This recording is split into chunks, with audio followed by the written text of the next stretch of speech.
The silent threat. The stars shimmered across the view screen as Admiral Torin Vex studied the latest reports.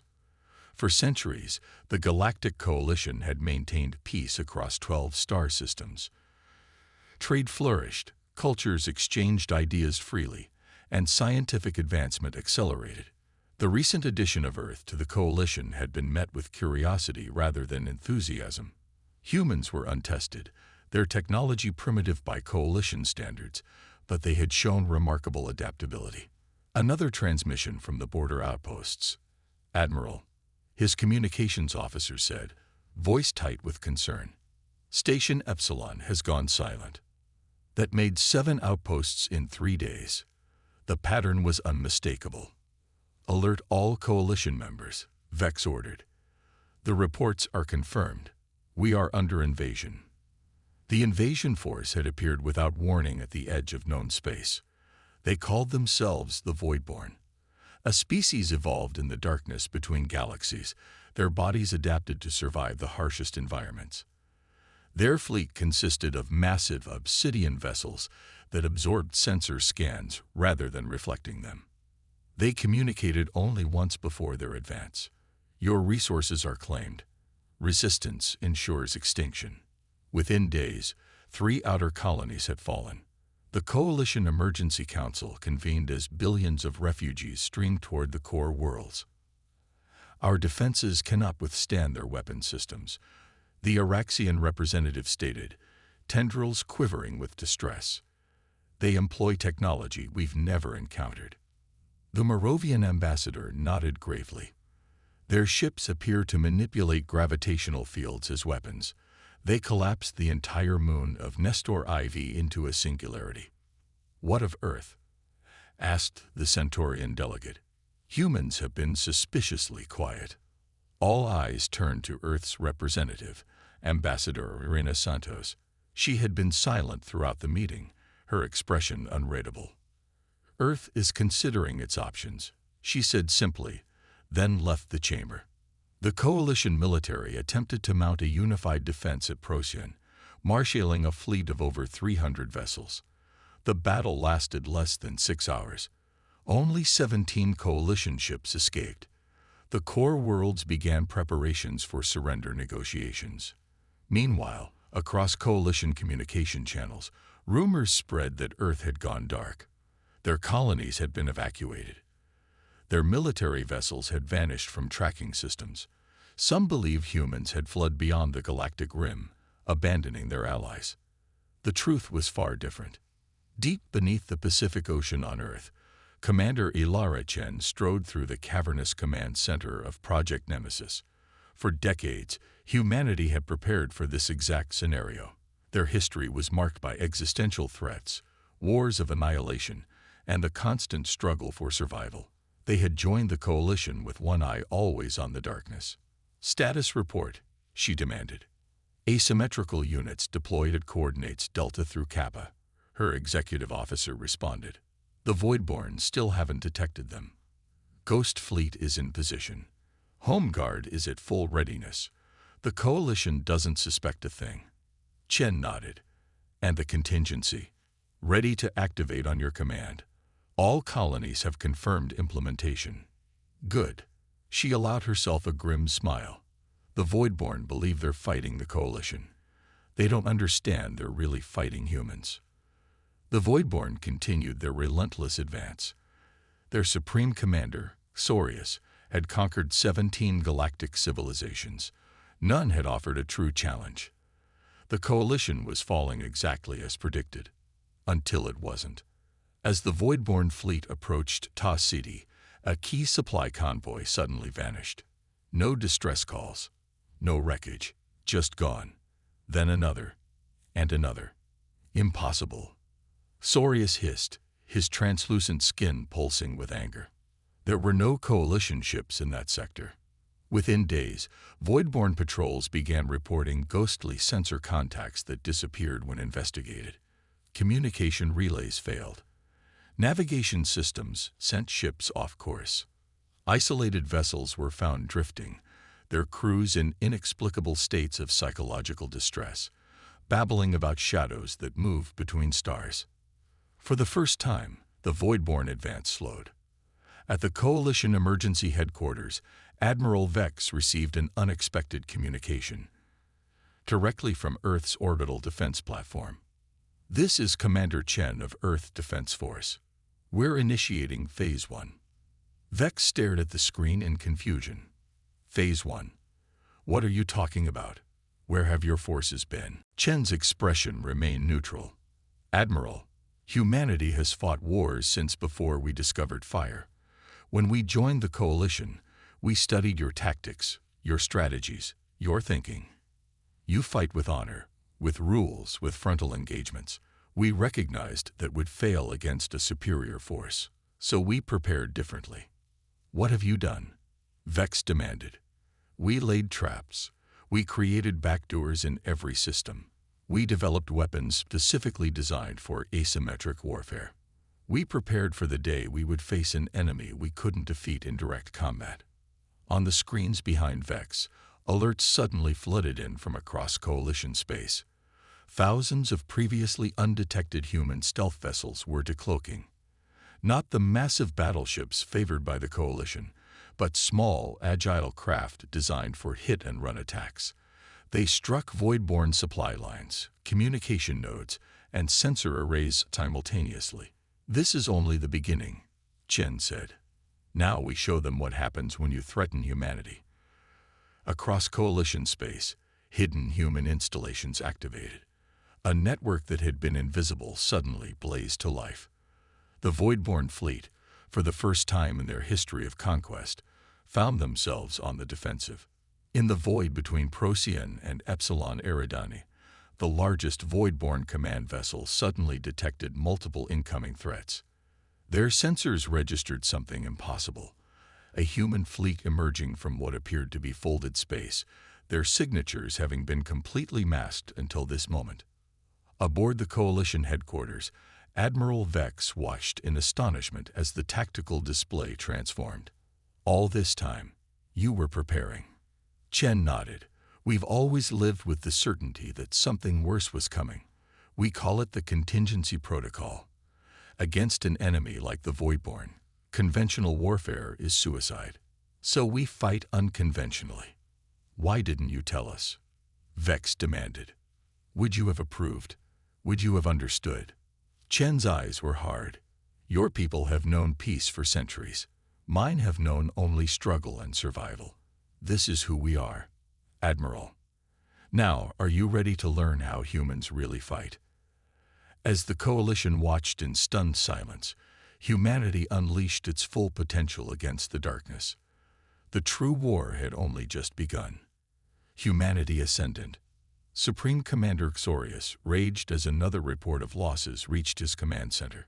Over the past 14 cycles, the previously unknown human forces had devastated his carefully constructed invasion plan. His officers maintained a respectful distance, their translucent bodies dimmed in submission. "They are vermin," he snarled. "Insignificant creatures who've barely achieved spaceflight. How are they outmaneuvering us?" His second-in-command, Vorik, approached cautiously. "Supreme Commander, we've analyzed their attack patterns. The humans don't fight like the other Coalition species. They employ deception." "Explain," Xorius demanded. "They've developed stealth technology beyond anything we've encountered. Their fleet consists not of large capital ships, but thousands of smaller vessels with minimal crews. They strike from multiple vectors simultaneously, then disappear. They don't attempt to hold territory. They simply destroy our ability to maintain it." Xorius' skin darkened with rage. "They dishonor themselves with such tactics." "Perhaps," Vorik replied, "but they are effective. And there's something else." He hesitated. "We've intercepted communications suggesting this Project Nemesis is not merely a military response. It appears to be a comprehensive strategy they've been developing since before they joined the Coalition. You suggest they anticipated us." Xorius scoffed. "Not us specifically, but they prepared for something. Their preparations have been extensive. At Coalition headquarters, Ambassador Santos finally revealed the full scope of humanity's strategy to the assembled delegates. The chamber had been secured against any possible surveillance, and what she disclosed left even the most seasoned diplomats speechless. Project Nemesis was authorized 50 years ago, before we made first contact with any coalition species, she explained. Earth's history is marked by existential conflicts. We faced threats of annihilation from our own kind many times. When we reached the stars, we understood that the threats would only grow larger. The holographic display showed the true extent of human military positioning throughout coalition space, a network far more extensive than anyone had realized. While we traded openly with you, established colonies, and participated in cultural exchange, we also prepared. Every human colony was designed with hidden defensive capabilities. Every trade route included cached supplies and weapons. Every diplomatic mission gathered tactical intelligence. The Araxian representative's tendrils coiled in shock. You never trusted us. It wasn't about trust, Santos corrected. It was about survival. Now those preparations are the only reason the coalition hasn't already fallen.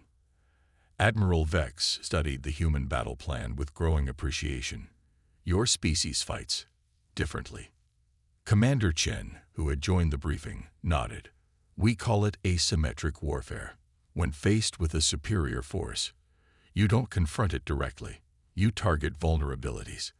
You use the environment. You make the enemy fight on your terms, not theirs. And this is how you believe we can defeat the Voidborn? Asked the Centaurian delegate skeptically. We've already begun, Chen replied. Across what had been the frontier of coalition space, the human counteroffensive accelerated. The Voidborn had expected coalition forces to protect population centers and key infrastructure.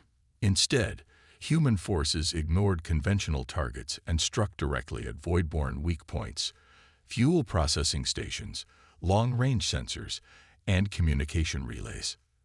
They deployed technologies specifically designed to counter Voidborn advantages. Gravitational dampeners neutralized the enemy's primary weapons. Quantum disruptors prevented their faster-than-light coordination, and most devastating, specially designed AI systems analyzed and adapted to Voidborn tactics in real time. Azorius found his once unstoppable armada fragmented and isolated. Fury turned to disbelief as reports confirmed the humans had somehow predicted Voidborn vulnerabilities with uncanny accuracy. How could they know? He demanded. We have conquered 17 civilizations. None discovered these weaknesses.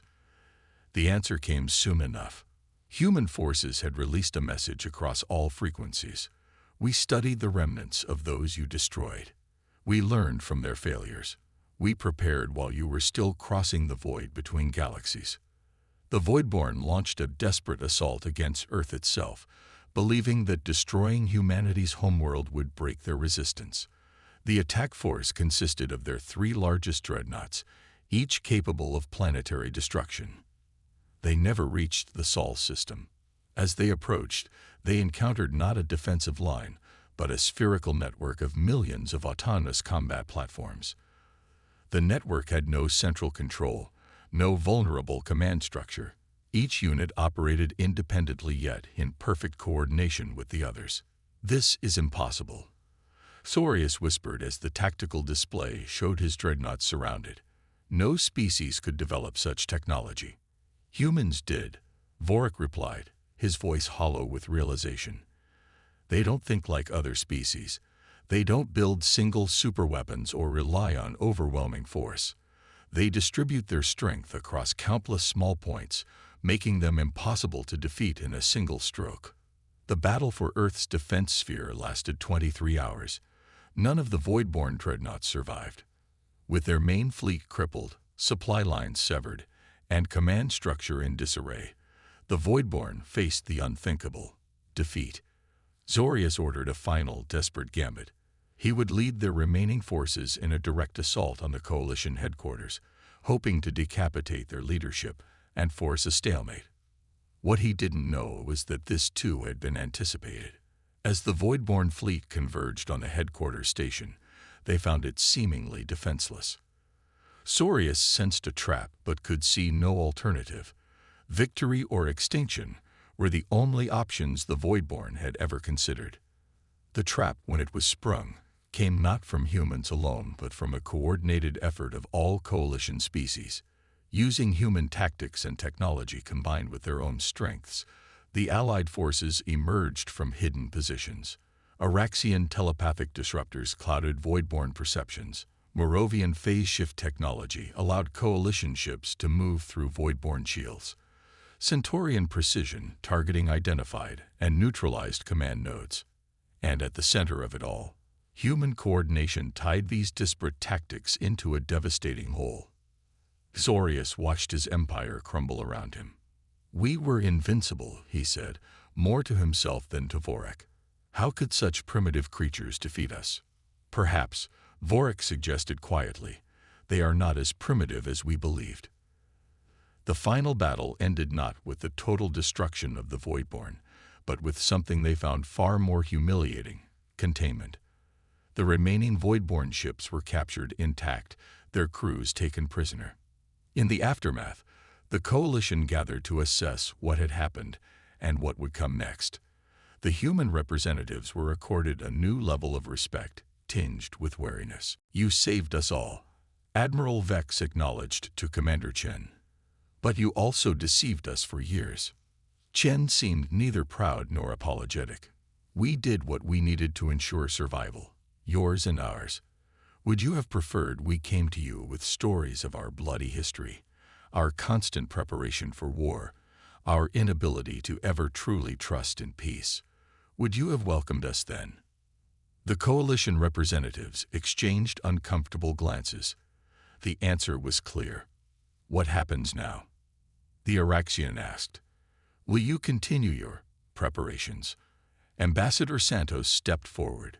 "Humanity doesn't know how to stop preparing. It's in our nature. But perhaps now we can prepare together. We've shown you how humans fight.